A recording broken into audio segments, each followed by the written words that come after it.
Welcome back to the MANBOY Playroom, everyone. Tonight we're going to be doing an unboxing and review of Mr. Green Goblin from the Marvel Legends Retro Spider-Man series. Quite excited to get to this guy. I'm so happy he's finally here. Let's take a look at the packaging real quick. It's the same kind of packaging that we've seen with this Spider-Man Retro line.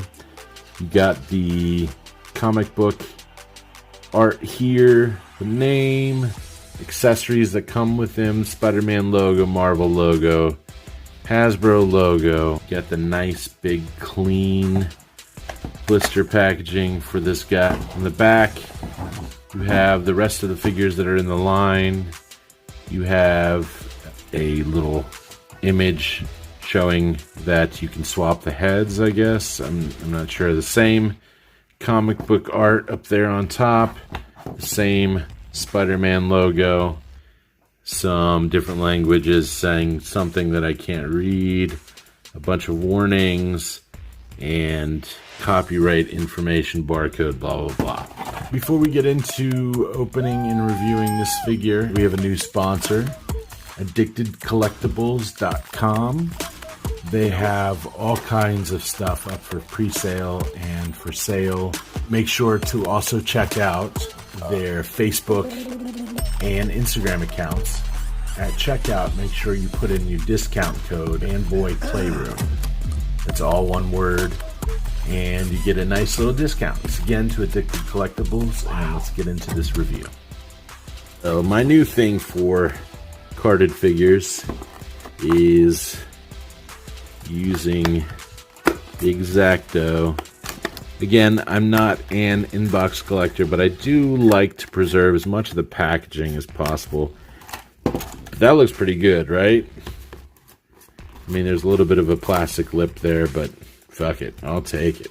Our man here in his plastic tray, gonna take the lid off. Get this shit out of the way.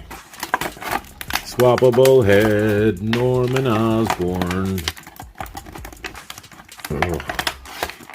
A boy GG.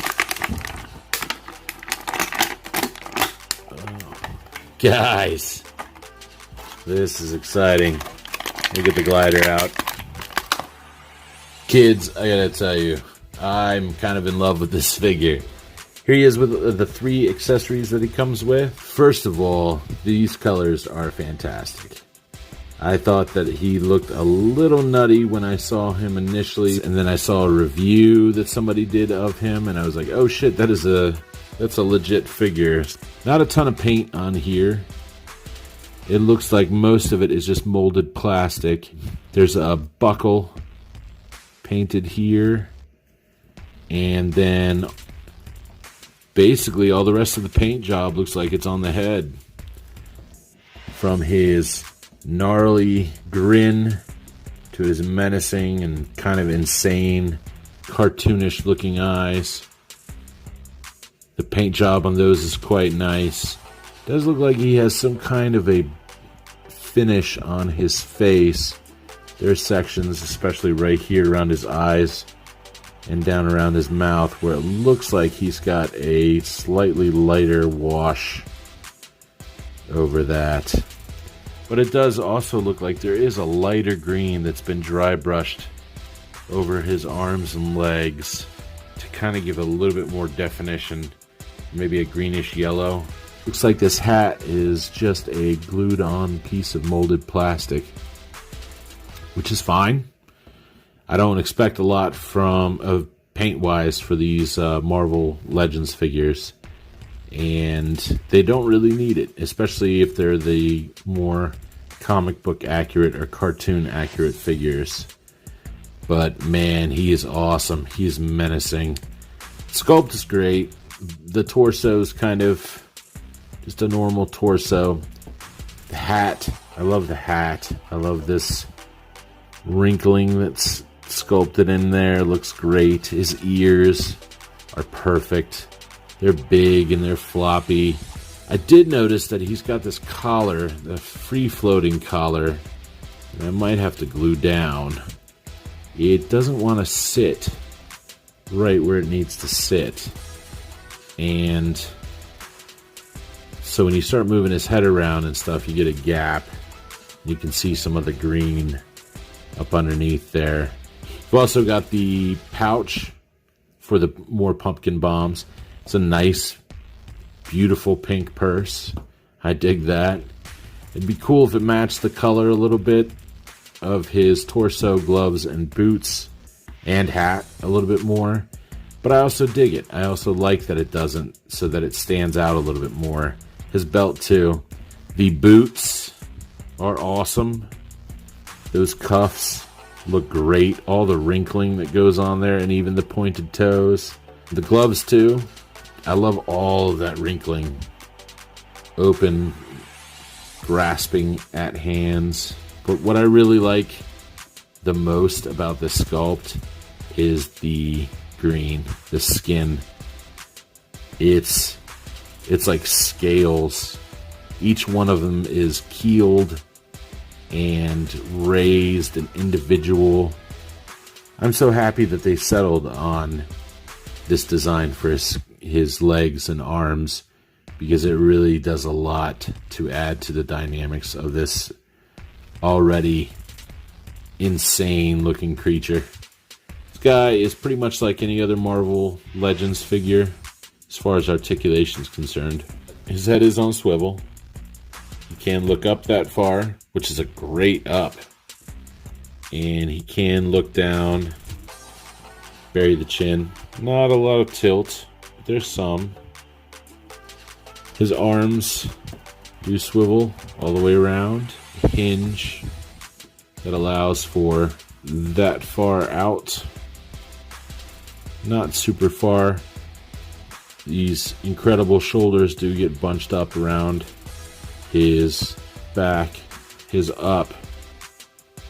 Oh, let's see. I can get him all the way almost to 90. He has a bicep swivel and double jointed elbows that bring his hands up better than 90. Swivel at the wrist, and he has a horizontal hinge for back and forth on his left hand, and the same on his right. He does do the ab crunch this far forward, and he can lean way back. In fact, his face and hat kind of suit that pose. He does have a waist swivel. He is able to get his foot and leg that far forward, better than 90. He's able to get them that far back, and then that far out. Do the splits like that. Have a swivel at the thigh, double jointed knees that allow him to get up that far. Now here's something I didn't expect. He does have a swivel right at the boot.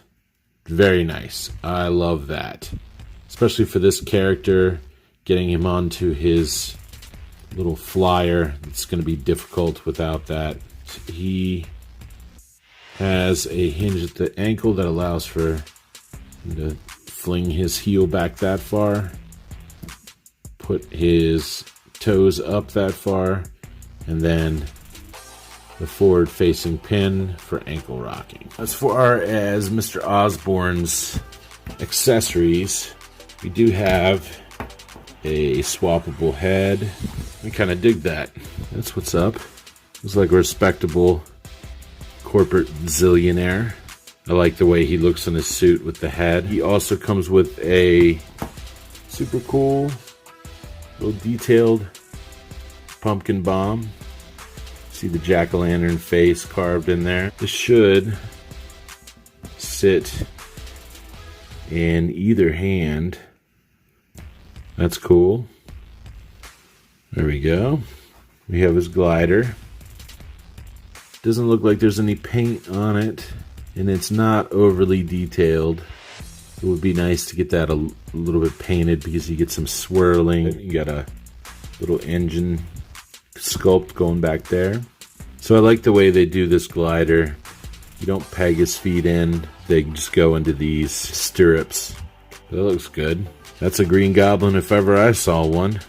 I absolutely adore him. I wasn't expecting much when I saw the initial photos of him, and I didn't really even put him on my priority list. And then I saw an unboxing, and I was like, man, that does look like a super cool figure. My Spidey shelf is coming along quite nicely, and would be entirely incomplete without Norman here. No real gripes about it. Once you kind of deal with Marvel Legends figure, you kind of know what to expect as far as articulation. I love the painting here. The sculpt work is great. Super excited to get him up on the shelf next to Spidey and Kingpin. I hope you guys enjoyed this review. Comment down below. Let me know who your favorite Spidey villain is and what you think of this figure. Do you have it? Do you love it? Do you hate it? If you want to click on the like button, that'd be great. And if you want to click on that subscribe button, I won't hate it. I'm glad you guys stopped by. I appreciate it. I hope you have a great day, or evening, or morning, or whatever time it is. And I love you like fried chicken.